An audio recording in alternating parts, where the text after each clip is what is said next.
नमस्कार प्रेक्षकांनो, आजच्या भागामध्ये कानाने सखीला सांगितल्याप्रमाणे काना म्हणतो की सखी मॅडम, तुम्ही खाली गेल्यावर टेबलवर मी ज्या सांगतो ते करायचं आहे. तुम्ही बालपणी जशी टोस्ट खायचात ना चहामध्ये, तशी टोस्ट तुम्ही खाली टेबलवर गेल्यावर खायची आहे आणि बालपणीसारखंच तुम्ही करायचं आहे. आता टेबलवर नाश्त्यासाठी आलेले असतात आणि सखी तसंच करायला जाते. आता मनस्विनी इथे सरकार बसलेली असते. सरकार म्हणते की हे काय? सरकार कानाला म्हणते, की "तू शिकवणार का सखीला मॅनर्स?"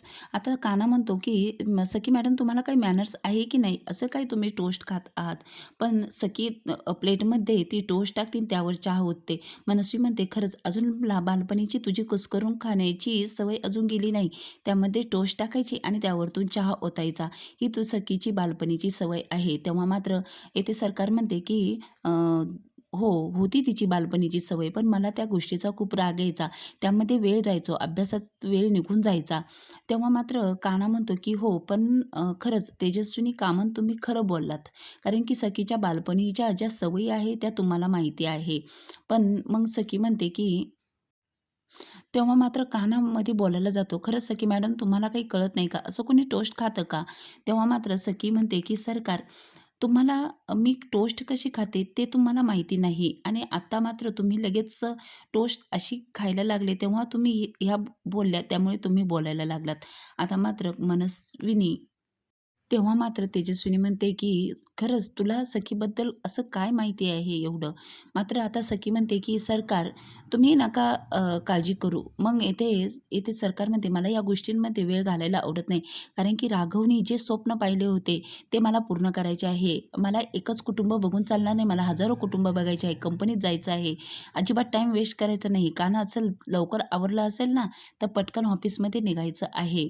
आणि आता मात्र येथे सरकार इथे कानाकडे बोट दाखवून त्याला बोलत असते, "मला शिकवण्याच्या गोष्टी करायच्या नाही आणि मग मी राघवसाठी हे सगळं काम करत आहे, कारण की हे राघवला कधीच आवडलेलं नाही आहे आणि म्हणूनच मी आज काम करत आहे. पटकन आवरायचं आणि ऑफिसला निघायचं." आता मात्र येथे कान्हा म्हणतो, "नाही, मी नाही येऊ शकत." मग येथे सरकारला खूप राग येतो. कान्हा म्हणतो, की 4 दिवसाची सुट्टी टाकली आहे मी. मला आता 4 दिवसात तर हे सगळं सिद्ध करायचं आहे ना, त्यासाठी मी सुट्टी टाकलेली आहे. आता मात्र सरकारला इतका राग येतो, की कान्हा जेव्हा असं बोलतो, कान्हा म्हणतो, की "माझे जे सुट्ट्या आहे वर्षभराच्या, त्यापैकी उरलेल्या आहे, त्यामुळे मी 4 दिवसाची सुट्टी टाकलेली आहे." आता मात्र कान्हा 4 दिवस घरीच राहणार हे ऐकून येथे सरकार तडफडून उठते आणि म्हणते, की "तू" आणि तडकन खुर्चीवरून उठते आणि त्याला बोट दाखवत म्हणते, की "मला शिकवायचं नाही. मला अजिबात शिकवायचं नाही. मी जे काम करते ना, ते माझ्या पद्धतीने झालं पाहिजे." आता मात्र ऑफिसमध्ये येते आणि खूप राग आलेला असतो आणि तितक्यात तेथे तो दादा येतो आणि मग येथे मनस्विनी सरकार म्हणत असते, की "माझी कॉफी कुठे?" तितक्यात राजेश येतो आणि कॉफी घेऊन. तेव्हा मात्र म्हणते, की "तू एक विसरलास का? मला गुड मॉर्निंग म्हणायला विसरलास का? सरकारला सगळे काय घाबरायला विसरलेत की काय? नीट राहायचं शिस्तीमध्ये आणि का गुड मॉर्निंग म्हणला नाही मला ते सांग." तेव्हा राजेश म्हणतो, "नाही म्हणणार, कारण की मी ही नोकरी सोडून इथून जाणार आहे. माझा राजीनामा आणलेला आहे. कारण की त्या दिवशी मी वहिनींना भेटलो तुमच्या बड्डेच्या दिवशी आणि खरंच वहिनींच्या डोळ्यामध्ये तेज बघून मी खरं तर राघव सरांमुळे आतापर्यंत इथे काम करत होतो. पण आता मला दुसरीकडे नोकरी मिळालेली आहे. आता मी इथे काम करू शकत नाही. हा घ्या माझा राजीनामा." आता राजेश तेथे राजीनामा देऊन निघून गेलेला असतो. आता इकडे मात्र दादांची चांगली हालत येथे करत असते. त्याच्यावर धावून जाते आणि म्हणते, की "सरकारला घाबरणार नाही का? असं तुमची भीती कुठे गेली आहे? आता मला काहीतरी नक्कीच करायला हवं. पटकन कामाला लागायचं आहे." आता ती इतकी चिडलेली असते, की तिचा अहंकार आणि तिची शक्ती ती सगळी पणाला लावत असते. आता मात्र त्यांची लगेच गच्ची पकडते आणि म्हणते, की कामाला लागायचं आहे. इकडे मात्र कान्हा त्याच्या मित्रासोबत बोलत असतो, की ही जी तेव्हा मित्र म्हणतो, ती सरकार नक्कीच काहीतरी गेम खेळत असणार आहे. कारण की ती आतून तुटलेली आहे, ती घाबरलेली आहे. ती नक्कीच काहीतरी पाऊल उचलणार आहे. तेव्हा कान्हा म्हणतो, "मला माहिती आहे, पण तिला पूर्वीचं काहीच माहिती नाही. नाही आहे. सखीविषयी सुद्धा तिला काहीच माहिती नाही आहे.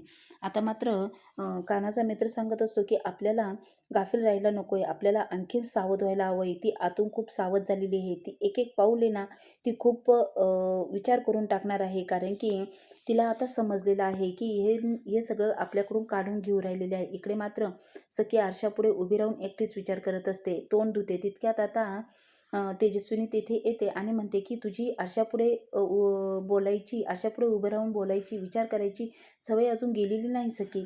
आणि मग टॉवेल तिला नॅपकिन देते आणि तू अशीच लहानपणी सुद्धा आरशापुढे उभी राहायची एकटीच आणि विचार करत बोलायची. खरं तर तुला सांगू का, आता अजून तर तुला कळलेलं नाही. सखी म्हणते खरंच मी खूप कन्फ्यूज आहे. मला अजून आहे ना खरंच समजलेलं नाही. 10 वर्षापर्यंत मला माझी जी आई होती ना, ती खूप प्रेमळ, सोज्वळ होती आणि 10 वर्षानंतर जी माझी आई होती ना, ती कृष्ट, एकदम रुक्ष झालेली होती आणि मला कळतच नाही की खरं काय.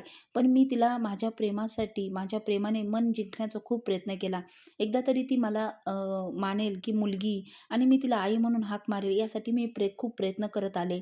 पण आता मला कळतच नाही की मी काय करू आणि कसं मला कुणाला माझी आई म्हणू हेच मला कळत नाही आहे.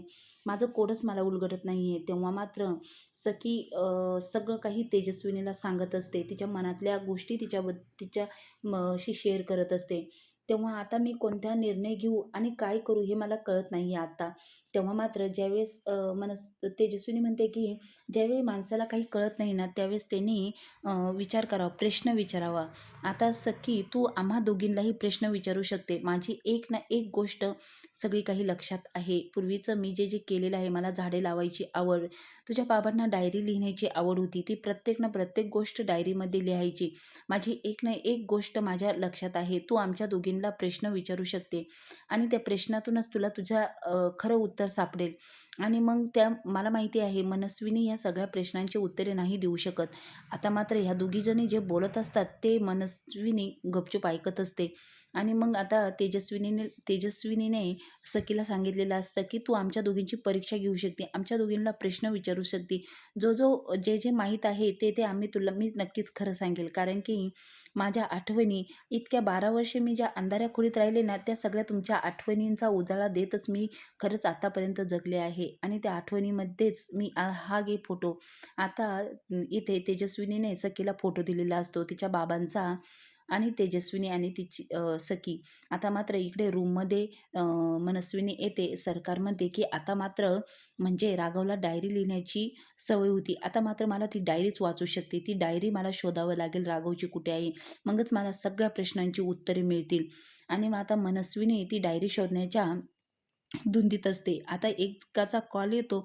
आता मनस्विनीला ती राघवची डायरी जिंकायची असते. ती डायरी कुठे आहे तिचा शोध घ्यायला सरकार सुरुवात करते.